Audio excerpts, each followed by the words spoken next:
Olá, o Aquarela Ambiental veio conversar com a bióloga Mariana Luna sobre o micropoluente que está presente em diversas matrizes ambientais, como água, esgoto, sedimentos e até mesmo fluidos corporais.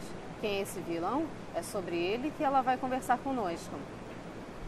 Olá, Mariana, Oi, tudo Cláudia, bem? tudo bem? Você pode falar pra gente um pouquinho sobre esse vilão chamado bisfenol A? O que é ele? O bisfenol A, ele é uma substância química, ele é proveniente de processos industriais, ele é utilizado na produção de policarbonatos e resinas epóxi. Os policarbonatos, eles são plásticos que conferem dureza, resistência, estabilidade, por isso eles são largamente utilizados na indústria. E as resinas epóxi, elas são utilizadas no revestimento de embalagens alimentícias, como latas, por exemplo, para a conservação dos alimentos. E o bisfenol A, ele é considerado um desregulador endócrino. O desregulador endócrino é uma categoria de substâncias, de micropoluentes, que tem a capacidade de causar desregulação do sistema endócrino, né, de organismos humanos e animais. E o sistema endócrino, ele é o sistema que regula as funções hormonais dos organismos. Então, e essas substâncias, elas mesmo em concentrações encontradas atualmente nessas matrizes ambientais, em água, em esgoto, no sedimento, se elas são suficientes para causar os efeitos relacionados, os efeitos relatados na literatura. Como ficamos expostos a ele? O bisfenol A, como ele é proveniente de processo industrial, então principalmente através do esgoto do efluente das indústrias. Porque assim, tanto o industrial como o doméstico também. E como os efluentes, o tratamento para esses efluentes, eles ou muitas vezes não são satisfatórios, ou às vezes nem tratamento existe. Aqui, a gente sabe que a realidade do nosso país é que tratamento de esgoto não é uma prioridade. Então, essas substâncias acabam atingindo os corpos hídricos, os corpos receptores provenientes dos efluentes. Ele é biodegradável? Essa substância, o bisfenol, é uma substância persistente. Os tratamentos atuais, eles até reduzem uma parte, mas não totalmente. Os tratamentos que existem aqui, disponíveis no nosso país, não são suficientes para remover totalmente essa substância. Entendi. E ele pode causar danos à saúde, ao meio ambiente?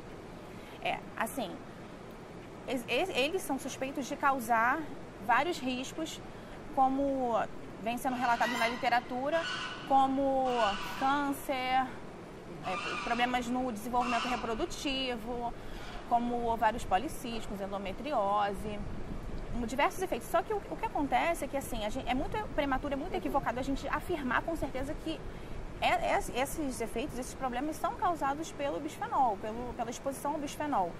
Por isso que a gente vem estudando, e quanto mais estudos tiverem sobre esse tema, com mais certeza a gente vai poder confirmar no futuro que essas substâncias podem causar esses efeitos. E também tem a questão da concentração, porque as concentrações encontradas atualmente não são altas o suficientes para causar esses efeitos, mas existe a questão que é o tempo de exposição a longo prazo em relação a essa substância e a interação dessa substância com outras que estão presentes nessas matrizes, que são diversas, né? Os micropoluentes é um grupo de substâncias muito grande, então existe a interação também, a questão da interação do bisfenol com outros poluentes. Qual o grupo de risco? Principalmente recém-nascidos, crianças até 1 ano de idade, porque ainda estão tendo o seu sistema formado, o desenvolvimento ainda está acontecendo e os mecanismos do corpo de autorregulação, de eliminação dessa substância ainda não são muito eficazes. Então elas têm mais, digamos assim, são mais propensas a acumular essa substância no organismo e aí sofrer esses efeitos que podem acontecer. E no meio ambiente, diretamente, existe algum dano comprovado causado pelo bisfenol A?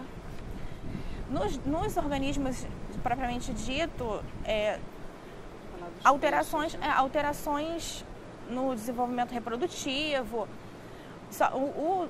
O grupo dos reguladores endócrinos, os estrogênios, o grupo dos estrogênios sintéticos e naturais são um grupo que são reconhecidos por afetar mais organismos Até já foi relatado casos de feminização em peixes machos por conta da atuação dessas substâncias. Como é que o bisfenol A ele atua no nosso organismo? Bom, o sistema endócrino do nosso organismo, ele atua de forma que os hormônios, eles têm uma célula específica para atingir. É um mecanismo-alvo, um mecanismo bem específico. É como se fosse uma chave, uma fechadura, né? Você tem uma chave específica para aquela fechadura. Então, os hormônios, eles têm uma célula específica que eles vão atuar. O receptor na célula que vai receber esse hormônio. E essas substâncias desreguladoras, elas conseguem imitar esses hormônios naturais. Eles têm a capacidade de mimetizar, então eles podem se ligar no lugar desses hormônios naturais e podem ou ativar ou bloquear os hormônios, a função dos hormônios naturais. É dessa forma que eles desregulam o sistema endócrino. Que tipo de pesquisa você está desenvolvendo sobre o bisfenol A? A minha pesquisa é avaliar as concentrações de bisfenol em água bruta e em água tratada e avaliar os efeitos em alguns organismos, alguns testes que a gente está fazendo também, e ver as concentrações que eles estão presentes na água do Rio Guandu. O Rio Guandu é o rio que abastece grande parte da região metropolitana aqui do Rio de Janeiro. Então, é avaliar as concentrações dele nessa matriz. Qual a importância dessa pesquisa? A importância é de a gente conhecer as concentrações que a gente está sujeito à exposição, porque a gente tem acesso a essa água, né, a água que abastece a maioria da nossa população, então a gente conhecer quais são as concentrações que ele está presente e comparar com a literatura e saber se essas concentrações estão altas, estão baixas. Existe alguma legislação que proíba a utilização do bisfenol A aqui no Brasil, ou então a inclusão dele em mamadeiras ou algum outro utensílio? Sim. Existe uma resolução da Anvisa de 2011 que proíbe a importação e a fabricação de mamadeiras contendo bisfenol A. Inclusive, alguns países como os Estados Unidos, Canadá e União Europeia, também proíbem a importação e a fabricação de utensílios para bebês com essa substância. E há alguma intenção de abolir o uso do bisfenol em matérias-primas, em qualquer outro tipo de... Abolir não teria como, porque ele é largamente utilizado. São diversos produtos que levam na sua composição o bisfenol. Como até mesmo galões de água, CDs, para-choques de automóvel, uma diversidade de compostos que utilizam plástico na sua composição, eles levam bisfenol. Então não teria como abolir.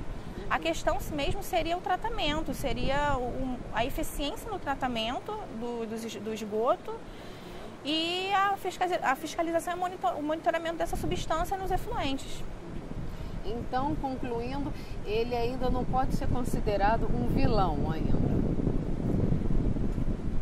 Ele pode ser considerado um vilão porque existem muitas pesquisas que estudam os efeitos dele nos organismos, na saúde, no meio ambiente. Então, ele merece sim atenção, com certeza. Ele é uma substância prioritária, uma substância prioritária de estudo pela União Europeia. Ele está numa lista de substâncias prioritárias, ele precisa ser estudado, ele precisa ser avaliado, mas a gente tem que ter muito cuidado ao dizer que ele provoca câncer, que ele provoca essas substâncias. A gente pode dizer que eles possuem o risco de causar, eles são suspeitos de causar, mas a gente não pode afirmar com certeza. Por isso que a gente necessita de mais estudos. Ok. Obrigada, Mariana. Nada. Foi um prazer recebê-la aqui no Aquarela Ambiental. Prazer foi meu. Obrigada. Nada. E aqui encerramos mais uma entrevista.